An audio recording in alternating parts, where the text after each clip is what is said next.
have a background in software engineering and intelligent systems engineering. I have a passion for technology, like most people in our generation. And I'm so thankful, that I'm in the technology line, because I feel like in a couple of years we're going to replace everyone else's jobs, with artificial intelligence and, just simple decision tree algorithms, yes, no, making decisions for us. And it's going to make life better, it's going to make life more interesting. I think that pretty much had to do with my dad. I had a flair for architecture, design. I was good with my ruler and my pencil, and after work I had really good scores. And for him, I guess he saw that,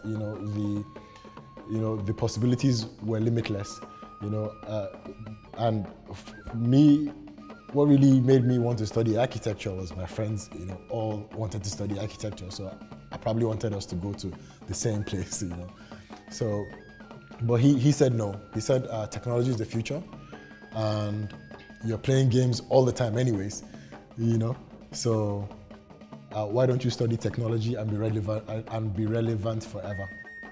It's just what's next, really, That's just really what wakes me up in the morning. What's next? What's today going to bring?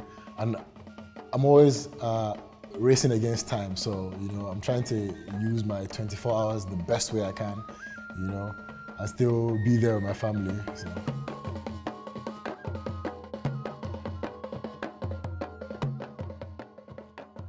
Okay, so CyberLogik Foundation is an NGO that started 5 years ago.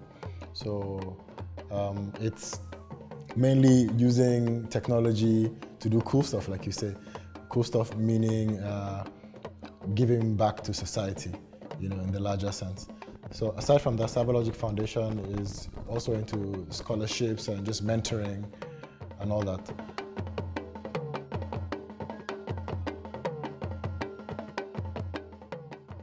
Okay, so now you pretty much know that I'm a technology person, very passionate about technology, and I'm hands-on.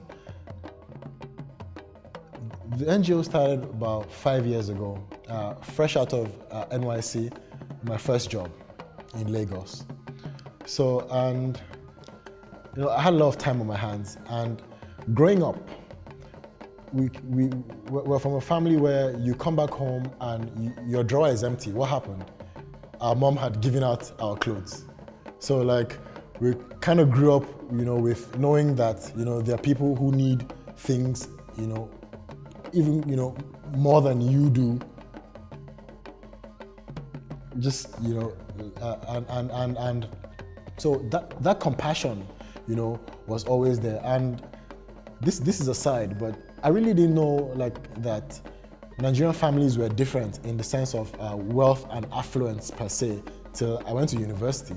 I thought because my dad was in the banking industry, so everything was on the banks, So I thought everyone lived like that. Thursdays people are going to come cut your grass, they're going to come change, they're going to come with baskets of tomatoes and all that. So I was very naive. But then again, I didn't lose, it was instilled in us, not to lose sight of compassion. I never knew, that we were more privileged than others till I got to university.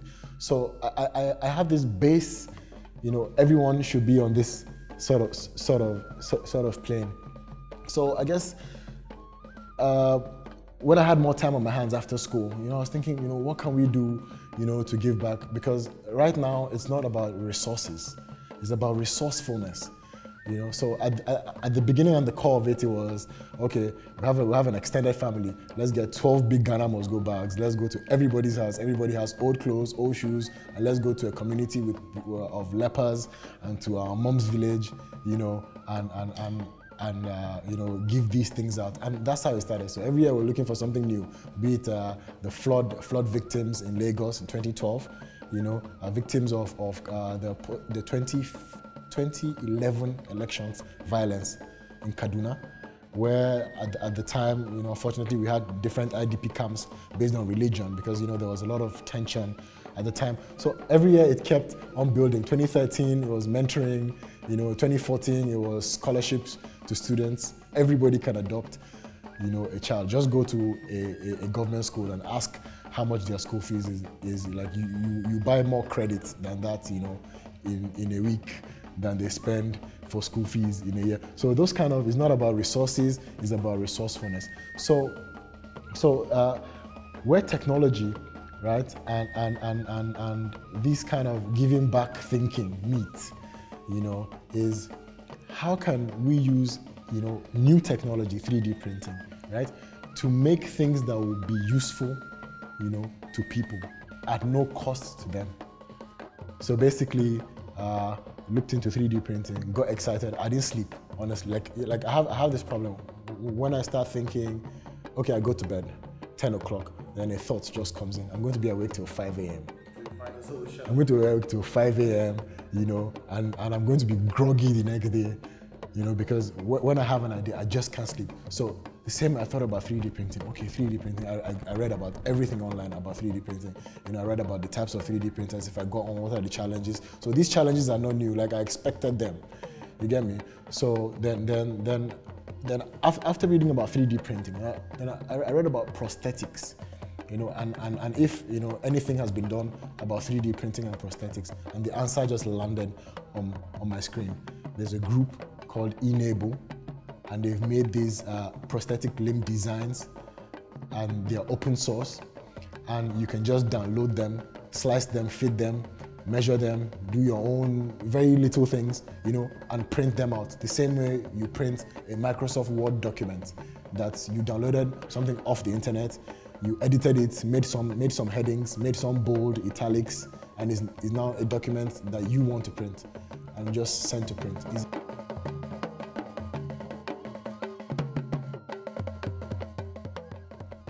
First and foremost, the challenges. I like that you said challenges, not problems, because, So challenges, electricity.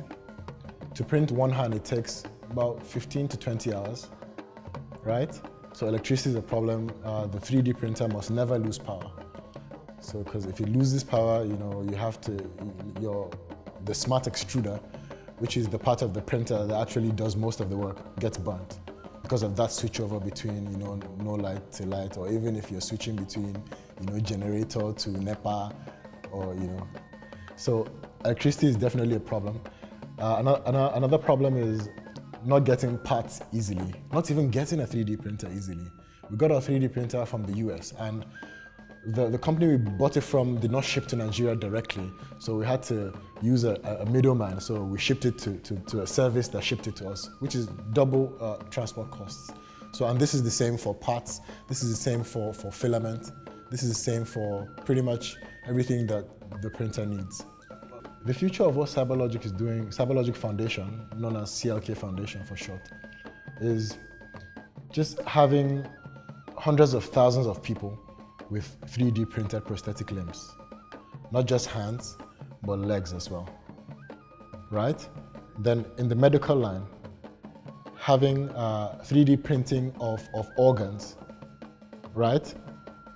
Before operation, so that, doctors can see what they're working with, right? So if there's a way we could scan that liver that is bad, and 3D print it, so that the doctor can even explain to the patient, this is exactly what's going on. This is exactly what we're going to do. Outside that, also 3D printing, I think, will go a long way into housing. So mass housing. So just imagine you bring a 3D printer to site, and you're printing your bricks, and you're printing your wall fittings, and you're printing everything on the spot.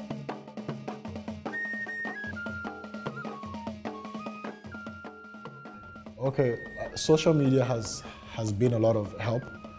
So we like to talk to people, as many people who want to listen. We talk to people about it, and people tell other people.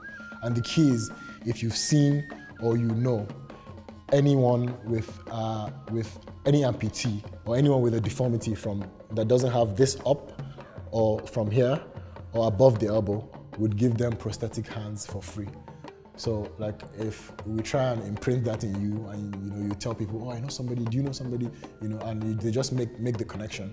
And all we do is we get measurements, we go see the person, talk to the person. The hardest part in all this is actually talking to the recipients to say we're not doctors, there's no operation, this is, but people that we try to reach are uneducated,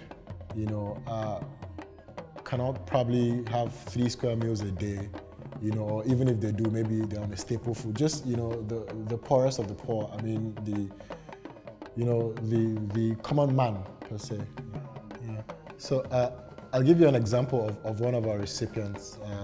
His name is Musa. He's a 9-year-old boy. He's in primary 2.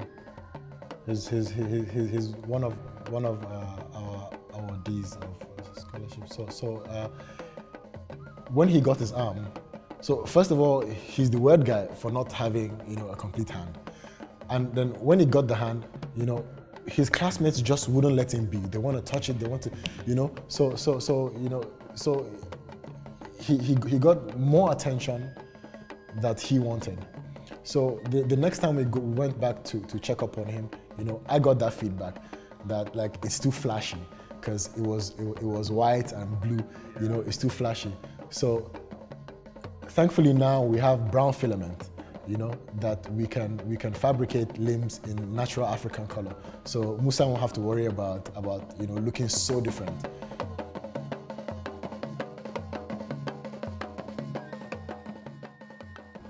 My definition of success is having time. So you see, you chase other things with your time, then when you get them, you now wish you had time, wish you you didn't spend all your time, chasing what you finally got. So I'm skipping the middle part. So I'm just jumping to having time. So for you to have time, it means you don't have to worry about anything else. Everything that should have happened has happened. And you now have time. My definition of success is how many people you bless.